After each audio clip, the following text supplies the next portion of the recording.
Number one channel, number one show आप देख रहे हैं कच्चा चिट्ठा। आपके साथ मैं हूं सबीना तामंग देशमुख। पाकिस्तान में आम चुनाव से पहले आतंकियों का खेल शुरू हो गया। पाकिस्तान के उत्तरी वजीरिस्तान में आतंकियों ने एक चुनावी उम्मीदवार की गोली मारकर हत्या तक कर दी। इस वक्त की बड़ी खबर कच्चा चिट्ठा के जरिए। हमले में उम्मीदवार के 2 बॉडीगार्ड भी मारे गए। इसके अलावा एक पूर्व मंत्री पर भी अज्ञात हमलावरों ने हमला कर उन्हें जख्मी कर दिया।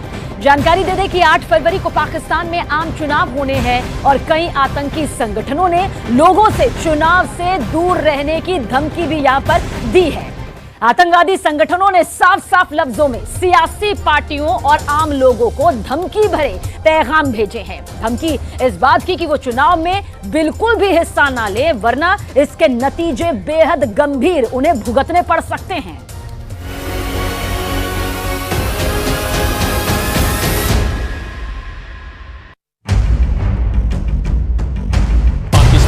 खूनी चुनाव, प्रत्याशियों की हत्या से सनसनी।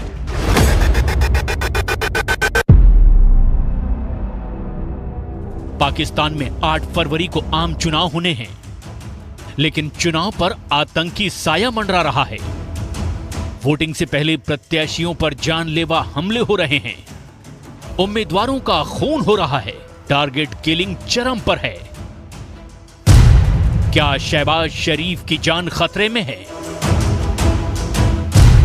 क्या मरियम नवाज को मौत के घाट उतारा जा सकता है?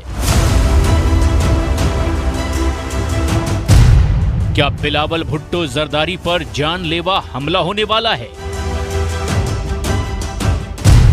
क्या फजलुर रहमान की हत्या की साजिश रची जा रही है?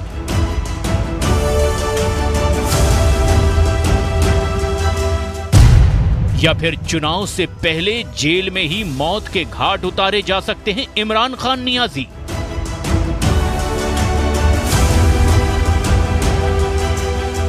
पाकिस्तान का आम चुनाव भी खूनी चुनाव बन गया है।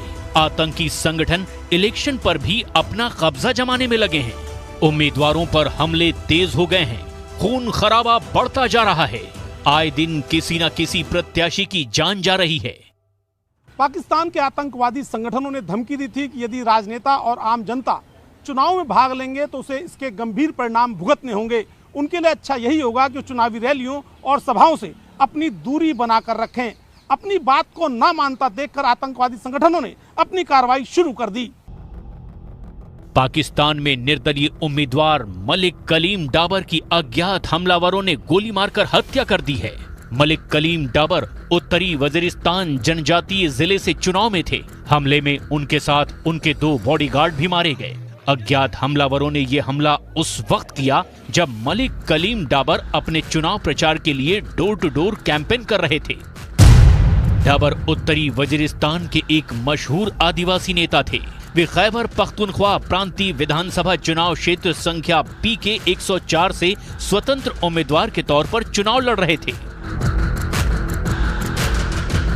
पुलिस का कहना है कि इस मामले की जांच टारगेट किलिंग के तौर पर की जा रही है।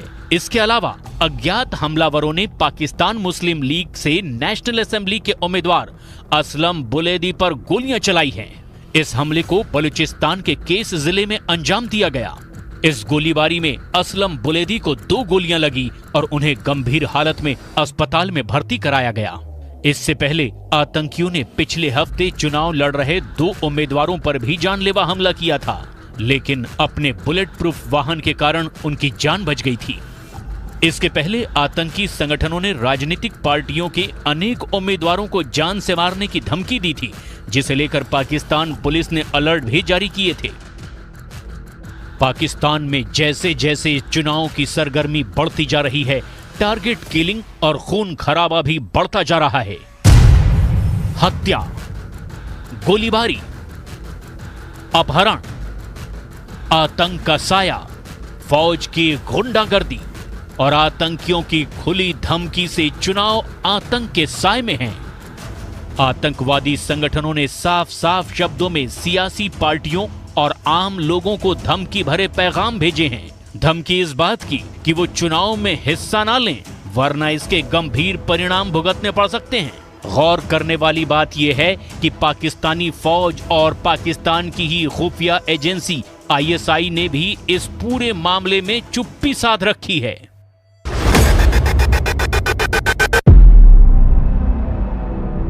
पाकिस्तानी आर्मी और ISI की चुप्पी कई गंभीर और बड़े सवाल यहां पर खड़े कर रही है। क्या वो सवाल है, तफसील से आपको बताते हैं। दरअसल सवाल यह है कि क्या इस खून खराबे के पीछे इमरान खान को जीत को रोकना है। अब किस तरह से इस जीत को रोकने के लिए विरोध में इमरान खान की ये पूरी तस्वीर नजर आती है, वो आपको बताते हैं। देखिए, पाकिस्तान की फौज जो कि पूरी तरह से इमरान खान के खिलाफ यहां पर नजर आती है। कभी ताल्लुकात हुआ करते थे, लेकिन आज बिल्कुल स्थिति उलट है। इसके अलावा ISI ये भी इमरान खान को रोकने में अपनी भूमिका यहां पर निभा रही है या निभा सकती है, क्योंकि इमरान की पार्टी चुनाव में बड़ी जीत यहां पर हासिल कर सकती है।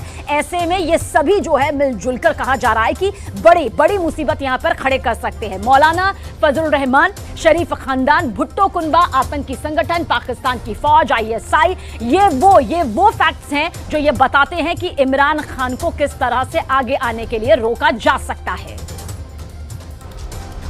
खुफिया सूत्र बताते हैं कि पाकिस्तान की सेना जेल में बंद इमरान खान की पार्टी PTI यानी पाकिस्तान तहरीक-ए-इंसाफ को किसी भी कीमत पर सत्ता में नहीं आने देना चाहती।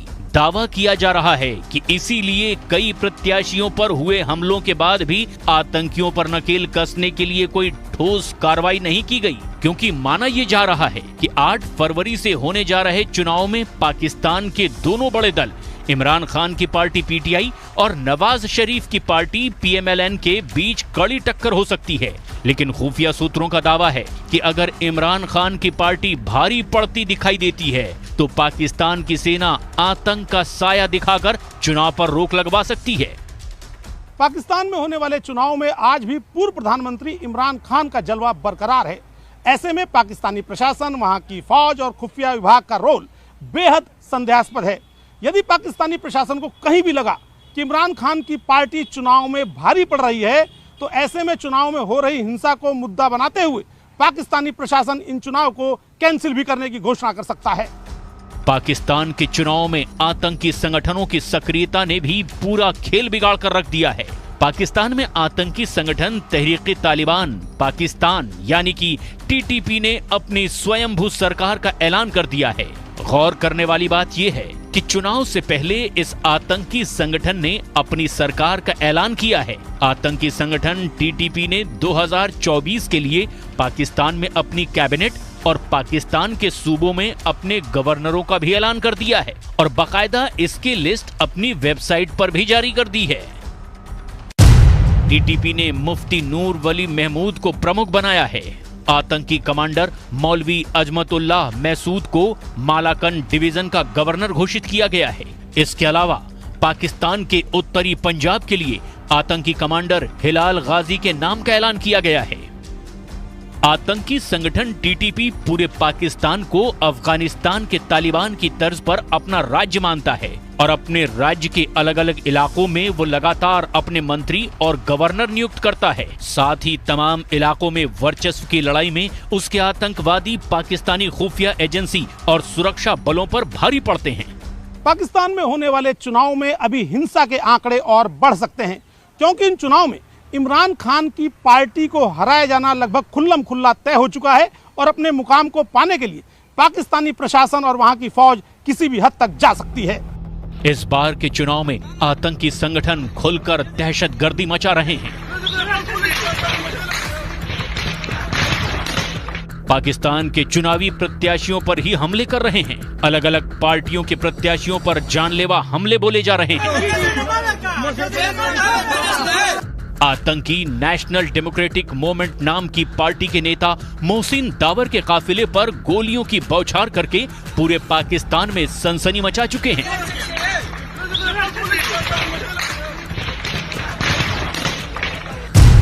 यह हमला उस वक्त हुआ जब मोहसिन दावर पाकिस्तान में खैबर पख्तूनख्वा के उत्तरी वजीरिस्तान जिले में चुनाव प्रचार कर रहे थे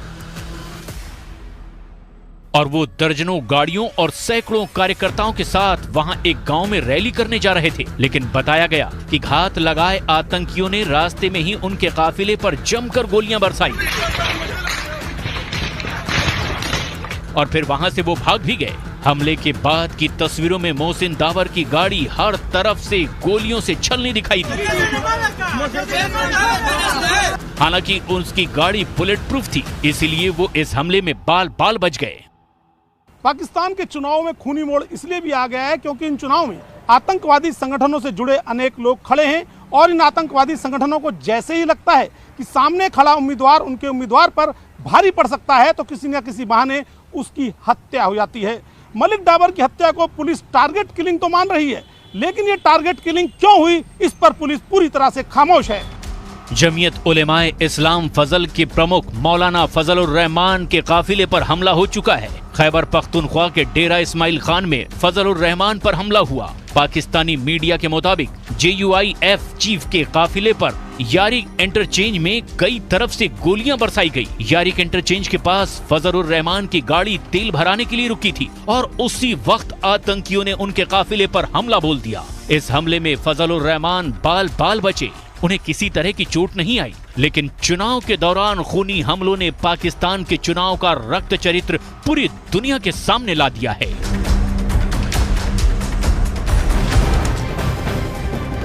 कच्चा चिट्ठा में इस वक्त की सबसे बड़ी खबर चीन से, जहां मालदीव के राष्ट्रपति ने चीन के साथ 20 समझौतों पर हस्ताक्षर किए हैं। जी हां, 20 समझौतों पर ये हस्ताक्षर हुए हैं, लेकिन भारत के लिए खबर यह है कि चीन ने कहा कि वो मालदीव के आंतरिक मामले में विदेशी हस्तक्षेप बर्दाश्त नहीं करेगा।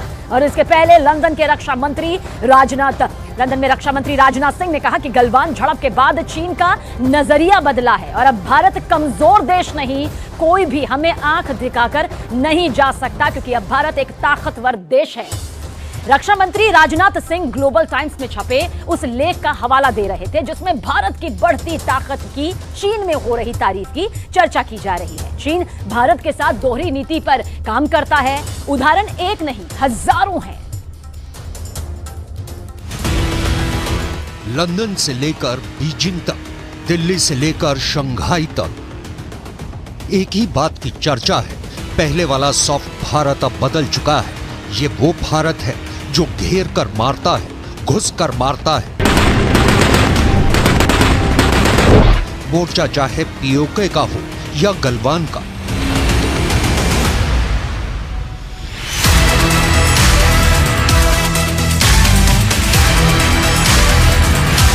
पूरे चीन में इस बात पर चर्चा हो रही है कि भारत के प्रधानमंत्री नरेंद्र मोदी ने भारत की इमेज बदल दी है। साउथ एशिया का गणित बदल दिया है, दुनिया के मैप पर भारत की तस्वीर बदल दी है।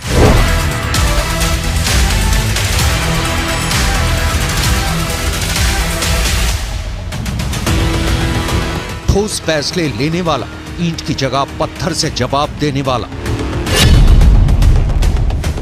अपनी ब्रिटेन यात्रा के दौरान रक्षा मंत्री राजनाथ सिंह ने चीन के मुखपत्र माने जाने वाले ग्लोबल टाइम्स के एक लेख का हवाला देकर जो कहा, उसे आपको भी जरूर सुनना चाहिए। लेकिन ग्लोबल टाइम्स में मिस्टर जैन ने जो कुछ भी लिखा है, यदि उसकी धारणा बनी है तो मैं सोचा था क्यों धारणा बनी। मुझे लगा कि शायद 2020 में जो भारत और चीन के बीच फेस आउट हुआ था, उसमें हमारे सेना के जवानों ने जो करिश्मा दिखाया है, जो बहादुरी दिखाई है, शायद उसके कारण चाइना की धारणा भारत के बारे में बदल गई है कि भारत अब कमजोर भारत नहीं रहा, भारत अब दुनिया का ताकतवर देश बन गया है। भारत माता की जय, भारत माता की जय, भारत माता की जय। लंदन में इंडिया हाउस में कार्यक्रम के दौरान रक्षा मंत्री राजनाथ सिंह ने जो कहा, उसे समझने के लिए उस लेख को देखना जरूरी है। यह लेख भारत पर चीन के नजरिए में बदलाव को बताता है। भारत नैरेटिव शीर्षक वाला ये लेख फूडन यूनिवर्सिटी में centre for south Asian studies के डायरेक्टर झांग जियाडोंग ने लिखा है। झांग ने अपने लेख को भारत की हाल में ही की गई 2 यात्राओं के आधार पर लिखा है। इस लेख में उन्होंने पिछले 4 सालों में भारत की घरेलू और विदेशी स्थिति में हो रहे बड़े बदलावों का उल्लेख किया है। भारत 1 दशक से भी कम समय में मल्टी बैलेंसिंग से मल्टी अलाइनमेंट की तरफ शिफ्ट हो गया है। ये बहुध्रुवीय दुनिया में एक ध्रुव बनाने की रणनीति की ओर तेजी से बदल रहा है। भारत ने हमेशा खुद को एक विश्व शक्ति माना है। अंतर्राष्ट्रीय संबंधों के इतिहास में ऐसे बदलावों की गति कम ही देखी जाती है। कूटनीतिक मोर्चे पर प्रधानमंत्री नरेंद्र मोदी के शासनकाल में भारत की सॉफ्ट छवि बहुत तेजी से एक सख्त देश के रूप में बदली है। झांग ने लिखा है कि भारत अब रणनीतिक रूप से ज्यादा आश्वस्त हो गया है और भारत नैरेटिव बनाने में ज्यादा सक्रिय हो गया है। डिप्लोमेसी में भारत तेजी से रणनीतिक ताकत बन रहा है। जब से पीएम मोदी ने सत्ता संभाली है, उन्होंने अमेरिका, जापान, रूस और दूसरे देशों के साथ भारत के संबंधों को बढ़ावा देने के लिए कई देशों को साथ लेकर चलने की रणनीति की वकालत की है। सबसे ताजा उदाहरण है मालदीव का। भारत सरकार ने मालदीव को जिस तरीके से सरेंडर करने और माफी मांगने के लिए मजबूर किया, उसे पूरी दुनिया ने देखा। आपको याद हो तो मालदीव को भारत के खिलाफ टिप्पणी के लिए चीन ने भी फटकार लगाई थी। लेकिन सावधान, ये चीन है। भारत की बढ़ती ताकत के खिलाफ हिंसात्मक साजिश रचने में कमी नहीं करने वाला। मालदीव को फटकार के बाद राष्ट्रपति मुइज्जू की चीन यात्रा के दौरान 20 समझौतों पर दोनों देशों ने हस्ताक्षर किए। ये इसलिए कि 2014 में बेल्ट एंड रोड इनिशिएटिव में शामिल होने के फैसले के बाद से चीनी कंपनियों में मालदीव में 1.37 अरब डॉलर का अतिरिक्त निवेश किया है।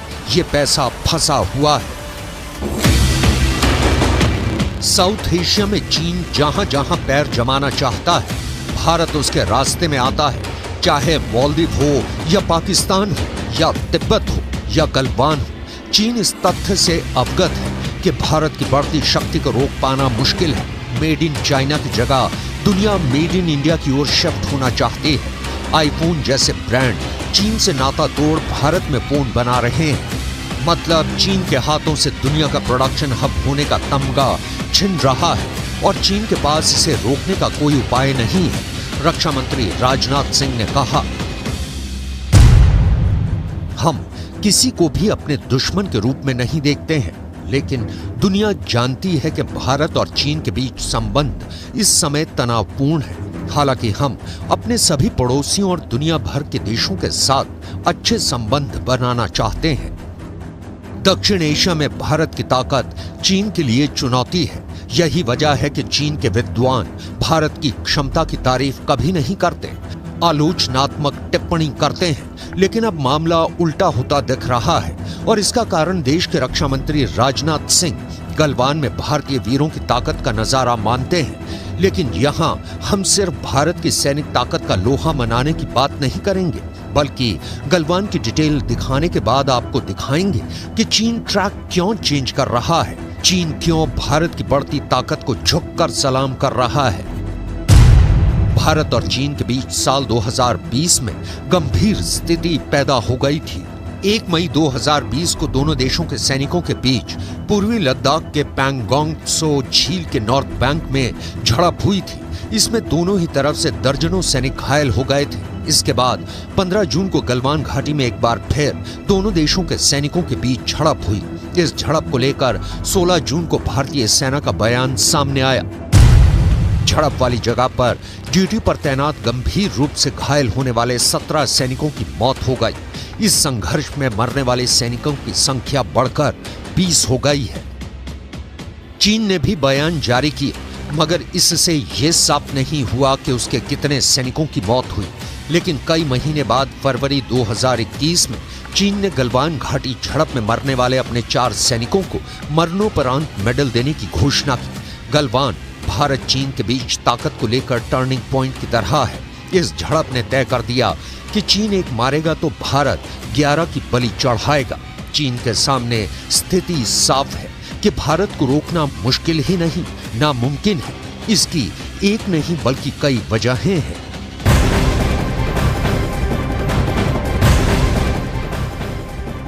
गाजा युद्ध से बहुत बड़ी खबर। फिलिस्तीनी प्रशासन ने दावा किया कि इजरायली सेना ने पूरे गाजा में पिछले 24 घंटे में 10 बड़े खूनी हमले किए। फिलिस्तीनी प्रशासन ने दावा किया कि इजरायल के 10 हमलों में 112 से ज्यादा फिलिस्तीनी मारे गए, जबकि 194 फिलिस्तीनी जख्मी भी हुए हैं।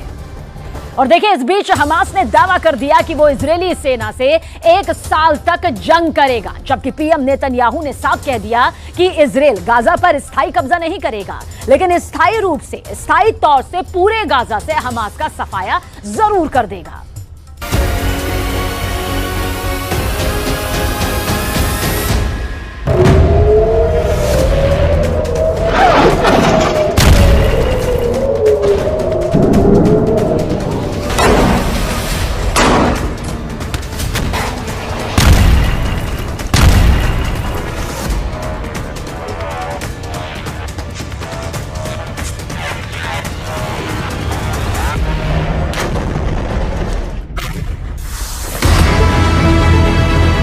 इजराइल का सीक्रेट प्लान, गाजा में अमेरिका का कब्जा। 3 महीने से ज्यादा की जंग में भले ही उत्तरी गाजा में हमास का सफाया इजरायली सेना ने कर दिया हो, लेकिन दक्षिणी गाजा, मध्य गाजा में हमास के लड़ाके इजरायली सेना पर जमकर हमले कर रहे हैं। हम आपको हमास के उन हमलों के बारे में डिटेल से बताएंगे जिन्होंने इजरायली सेना को भारी नुकसान पहुंचाया है, लेकिन अभी इतना जान लीजिए कि पिछले 36 घंटे के अंदर इजरायली सेना ने 20 से ज्यादा हमास के लड़ाके और 147 से ज्यादा फिलिस्तीनियों को हवाई हमले में मार डाला है। इन हमलों के बीच ये भी दावा किया जा रहा है कि इजराइल गाजा में अमेरिका का कब्जा करना चाहता है। 2H हमास की ताकत, 365 दिन तक युद्ध को तैयार। हमास किस दम पर दावा कर रहा है कि वो इजरायली सेना से अगले 1 साल तक जंग के लिए तैयार है। इसको लेकर वॉर एक्सपर्ट्स का साफ कहना है कि हमास को हूथी, हिजबुल्लाह और ईरान ने जबरदस्त सैन्य ताकत और राजनीतिक सहयोग दे रखा है। यहां तक कि मुस्लिम मुल्कों पर यह दबाव डाला जा रहा है कि इजराइल के क्रूर हमलों के खिलाफ सभी इस्लामिक मुल्क हमास का साथ दें।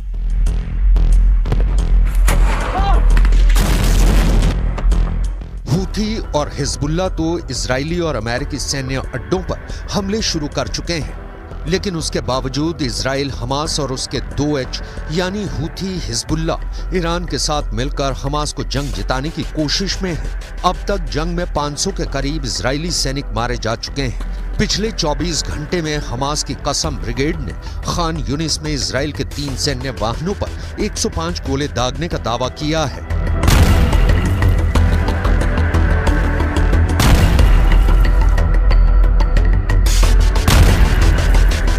הגדלנו את כמות הלוחמים הנלחמים במזרח ח'אן יונס, ואנחנו פועלים שם בנחישות עם 5 חטיבות חי"ר וכוחות הנדסה רחבים, בדגש ללחימה התת-קרקעית.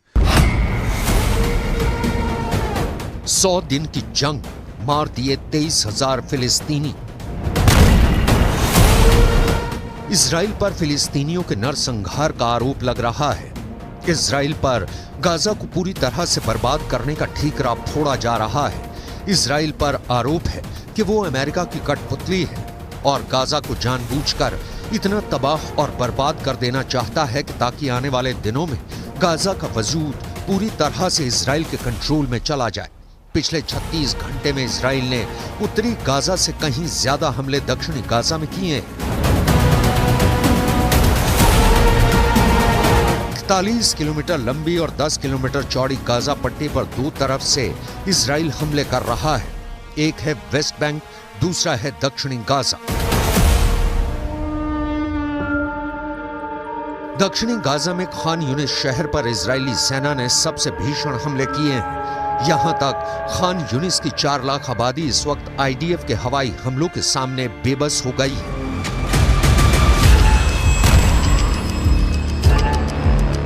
इजराइल का आरोप है कि उत्तरी गाजा से बहुत से हमास लड़ाके खान यूनिस में छिप गए हैं और हमास के लड़ाके इस वक्त फिलिस्तीनियों को मानव ढाल के रूप में इस्तेमाल कर रहे हैं। अब सवाल उठता है कि क्या कुछ हजार हमास के लड़ाकों को मारने के लिए इजराइल खान यूनिस की 4 लाख आबादी पर इसी तरह से भयानक हमले करते रहेगा? क्या खान यूनिस में इसी तरह से तबाही और बर्बादी की खबरें हर दिन आती रहेंगी? जहां देखिए फिलिस्तीनी प्रशासन और यूएन ने जो आंकड़े जारी किए हैं वो तबाह गाजा की हकीकत बयां करने के लिए काफी हैं।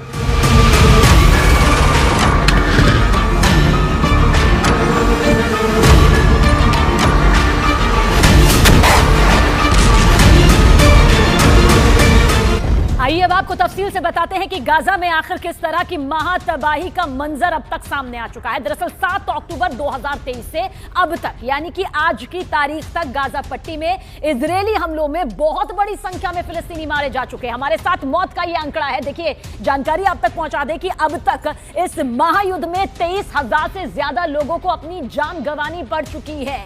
यानी ये वो लोग हैं जिन्होंने अपनी जान इस महायुद्ध में गंवाई है। साथ ही आगे भी आंकड़े को दिखाएंगे क्योंकि 47% फिलिस्तीनी बच्चे हैं इनमें से जिन्होंने अपनी जिंदगी को हमेशा के लिए गंवा दिया। आगे बढ़ते हैं। देखिए, ये दूसरा आंकड़ा है। अगर पूरी गाजा पट्टी में जख्मी फिलिस्तीनियों की संख्या पर बात करें तो ये 60,000 से भी ज्यादा है। यानी कि महायुद्ध में 60,000 से ज्यादा लोग अब तक जख्मी हो चुके हैं। ये जमीनी और हवाई हमले में जख्मी हुए लोगों की तादाद है। अब आपको गाजा पट्टी में तबाह हुई इमारतों का भी हाल जरूर जान लेना चाहिए। तबाह हुई इमारतें 3,59,000 से ज्यादा हैं। ये वो ऊंची ऊंची मजबूत नींव थी जो पूरी तरह से ध्वस्त हो चुकी हैं इस महायुद्ध में। ये आंकड़े सामने आए हैं कि कुल इमारतों में गाजा में तबाह हुए घरों का प्रतिशत 56% तक है। यानी वो घर है जो तबाह हो चुके हैं, जबकि उत्तरी गाजा में 82% तक तबाह और बर्बादी का ये पूरा मंजर अब तक इन इमारतों के जरिए, घरों के जरिए सामने आ चुका है। आगे बढ़ते हैं। यहां तक कि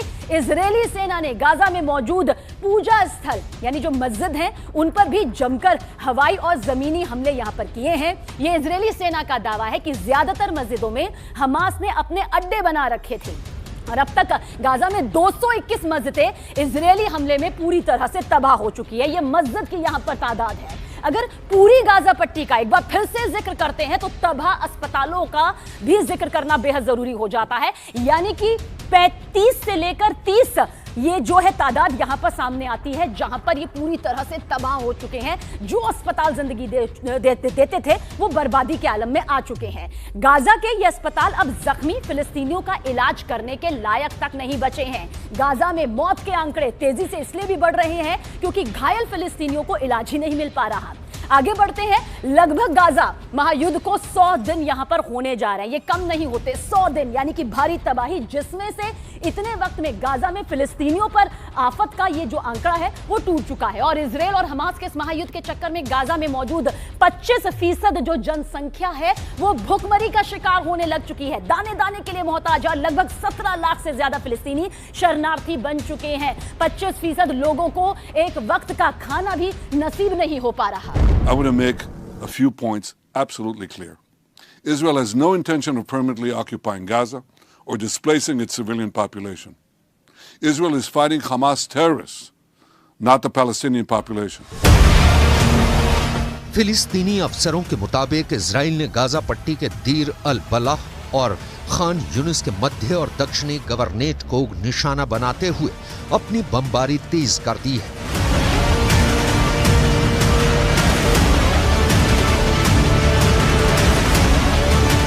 इन हमलों में 90 से ज्यादा फिलिस्तीनी मारे जा चुके हैं। वहीं दूसरी तरफ 9 जनवरी को जैसे ही अमेरिकी विदेश मंत्री एंटनी ब्लिंकन इजराइल की राजधानी तेल अवीव पहुंचे, उसके बाद से मिडिल ईस्ट में खलबली मच गई। एंटनी ब्लिंकन इजराइल के पीएम और रक्षा मंत्री से काफी देर तक गाजा पट्टी में आगे क्या होगा इस पर चर्चा करते रहे। जो खबरें छनकर बाहर आई हैं उसके हिसाब से अमेरिका ने इजराइल के घातक हमलों को क्लीन चिट देते हुए साफ कह दिया है कि इजराइल पर फिलिस्तीनियों के नरसंहार के आरोप लगाना पूरी तरह से गलत है। विदेश मंत्री ब्लिंकन फिलिस्तीन के राष्ट्रपति महमूद अब्बास से मिले। उसके बाद ब्लिंकन तुर्की, जॉर्डन, कतर, सऊदी अरब के दौरे पर निकल गए। जानकारों का दावा है कि अब अमेरिका मिडिल ईस्ट से लेकर पश्चिम एशिया में ये तैयारी कर रहा है कि गाजा में अब गैर हमास लोगों की सरकार बनेगी जिस पर इजराइल और अमेरिका का कंट्रोल रहेगा।